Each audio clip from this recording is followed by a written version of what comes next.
Yo, what up, people? It's your buddy Philko here, reporting live from your mama's house, doing my thing as I usually do. And I'm gonna delete that last video, and I'm gonna just say who I was talking about. I was talking about Casanova, and I can talk about this now because the statute of limitations is up for robbery.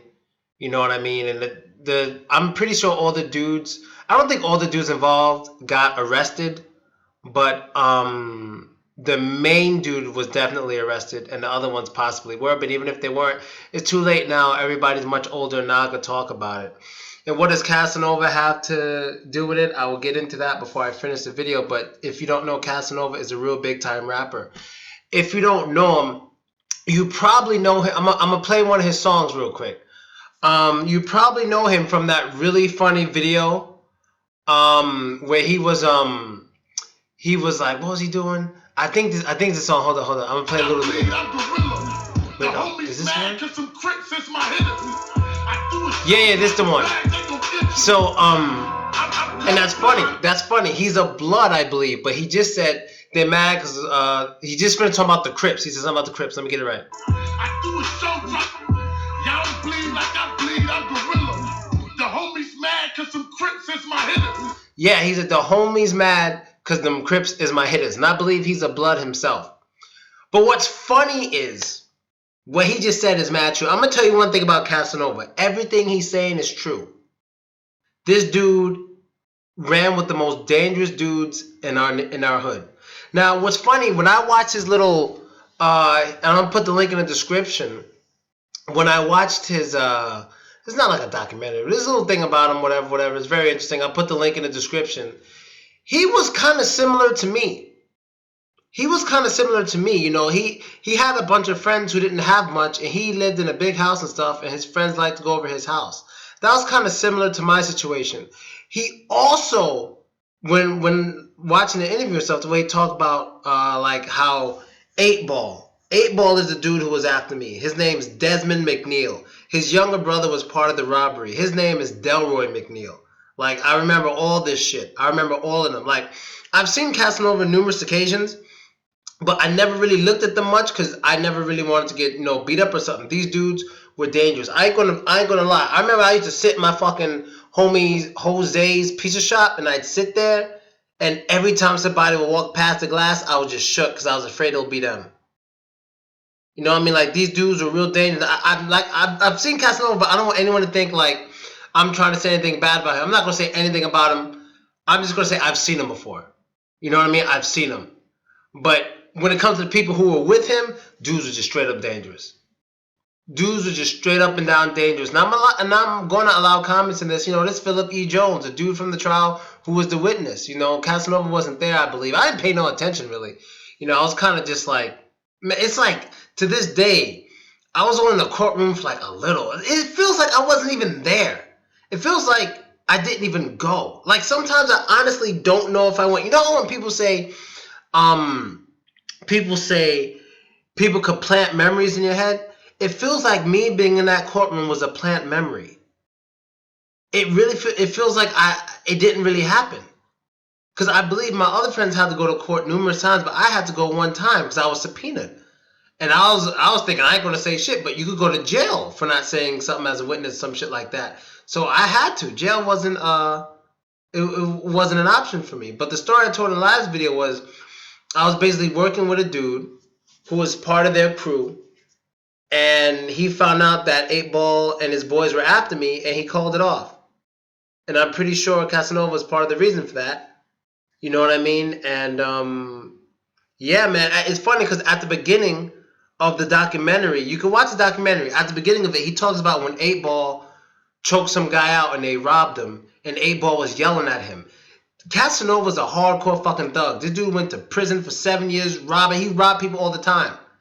But he couldn't even handle Eightball style of robbery. You gotta understand how dangerous this dude Eightball was when I was growing up as a kid. He was the dude in a neighborhood that no one fucked with, and that's who Casanova ran with. And for some reason, he talks about Eightball a lot in the documentary, but you don't see him. I think it's because he's in prison. He's in prison, and Eightball has mad brothers and sisters. As you can see, they have this very distinct look. I remember, like, you can just see that they're family. Like if you see his sister or his brother, like, oh yeah, that's one of the McNeils. You can just see it in their face. You know what I mean? But I just wonder where they're all at now, you know. But this guy's doing great. His homeboy, who robbed the liquor store with him, where he got caught, I believe it was a liquor store. The one, his friend got 3 years, Casanova got 7 years. The one who tells the story, he looks familiar too. But he looks familiar, but I'm not 100% sure I saw any of them. You know, and a lot of these guys either went to my high school or hung around my high school after school. You know what I mean? Because they do that. Even if they don't go there, they hang around it. Maybe they wait for some girls or something. But like the hoods he's showing, like Church Avenue, Q train station, that's the train station that brings you like close to where my friend Steve lives. Like I'm very familiar with all the areas they show in this documentary. When he gives his building on Ocean Avenue, it's like, yo, that's where these motherfuckers will always hang out. It really takes me back watching his documentary because like I can vision everything. Like when they robbed the dude in the train station, 8Ball choking him out. 8Ball even once pulled a gun out on the principal everybody's talking about. This was a bad dude. And I can tell it was a bad dude because I remember one time I fucking when I was first started having problems, I told this dude in my neighborhood, his name was Mike. He's like a white dude with Russian background, but he's just a white dude. And like he had some clout, you know, he knew people, whatever.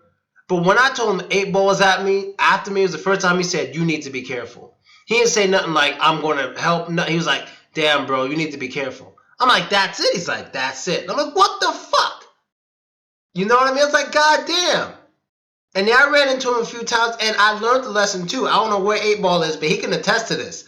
I remember telling you guys a story that, I remember the guy on the screen isn't 8Ball. This is his best friend Casanova. He's a big-time rapper. Grew up in the same area as me and my friends. 8Ball can attest to this. I told you guys about how a pog saved my life. I was walking with this girl with a fat ass. Her name was Yelena. She was a Ukrainian Jewish girl. A very body same as Curvy Christina's. Same thing. Ass wasn't so round, but hips were wide, and there's a lot of meat in her booty. But it wasn't very round. It was just a big ass. And it was daytime, and I was walking towards the train station, and Desmond was coming from the basketball court. 8Ball. He saw me, just caught me. But this was after I had to talk with his OG or whoever the fuck it was in Rite Aid. So, it's a little different time. If this was before that talk, it would have probably went bad. But this was after the talk, so, he's supposed to stand down. But, he's still angry. Like, not everybody's going to listen to their OGs all the time. When I was leaving when I was going to the train station, he saw me, saw the girl. And as we walked by, he goes, yo, that's you? Like, talking about her. And I was like, yeah. He's like, damn, I. And he just kept walking. Like, he was with his homeboy, this dude I fucking can't stand named Earl. He went to our high school too, man. Yo, I'm going to see some dudes. I think, like, as I watch his videos and stuff, and I really pay attention, I'm going to see dudes from my high school in there that didn't like me and I didn't like them. Because Earl was and Earl was a dude I could have fucked up. Like, this dude was brawling.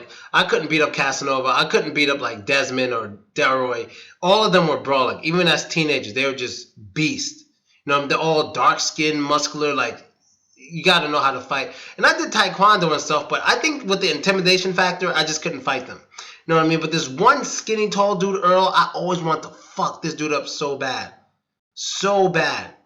You know what I mean? Like, I think I saw him one time at a club as an adult, and I was waiting for him to say something, but he pretended like he didn't see me, but I wanted to fucking smash his face in.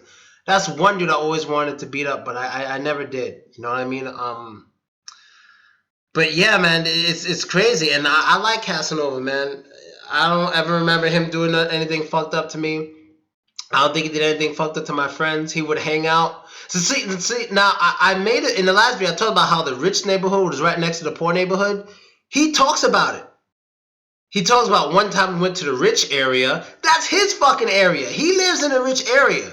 He lives in a big house with a garage and all that, stuff. Big house, the only black people. That's across the street from where 8Ball lives, where all the poor people live. It's right across the street. So he's talking about we have all this and he has nothing. That's what it was. That was what I was talking about in the last video. I might not even delete the last video. No, I might have to delete it because I don't want to mention anything about Casanova, like personally, besides I just seen him before. You know what I mean? But that shit is absolutely crazy. That shit is absolutely crazy. Like I lived a little like basically Casanova lived directly, not directly, but basically in between me and my friends. Because my friends lived on the real poor side of town and the dangerous side, and I lived on the good side. And he has like he like Casanova lived in a real, like, that shit was like fucking upper class kind of shit. Let me not say upper class, but like upper middle class type of shit. Real big houses, very expensive because of the area they're in. He lived in one of those motherfuckers, so he came up with some money. He didn't have to do all that robbery and shit. He just did it for acceptance. Like, even in his Breakfast Club interview, he talks about how I didn't need to do it. I did it for acceptance. He didn't need to. He was rolling in dough. What is he doing? Just trying to get acceptance? He lived near one of my friends, Tanji, I believe. He lived near my friend Tanji. My friend Tanji probably remembers seeing him sometimes when coming up. My friend Tanji lived in that little closed-off area and lived in a big house and shit, too. You know, I should ask him about it, but that shit is fucking absolutely crazy, man. It's absolutely crazy that, you know, because sometimes I used to think to myself, man, was this dude that bad? Was 8Ball really that gangster? Was something really bad going to happen to me? And just listening to Casanova talk about him, it was that bad. It was that bad. So, to the dude who was in Rite Aid, I'm not exactly sure what the dude from Rite Aid looks like. I just know he was kind of skinny, light skinned, and he was definitely friends with Casanova. I know that as a fact. And yeah, that shit was crazy. So yeah, that's really it, people. I want y'all to know who I was talking about and what I was talking about and why I was talking about it. But yeah, man, there was a hit out on me, and I'm pretty sure Casanova can. I don't know if any of y'all out there big rap heads, but you could even ask Casanova about it. Like, when I tell y'all a story, like, I ain't fucking around. I'm giving you names. I don't know Casanova's full name because he had nothing to do with the trial. But if you know, we can ask him. Did your boy grow up 8Ball try to murk some skateboard goth niggas for snitching, quote, on your brother and getting him arrested? He'll know exactly what you're talking about. You know, so that shit is wild. And I'm out, people. Later.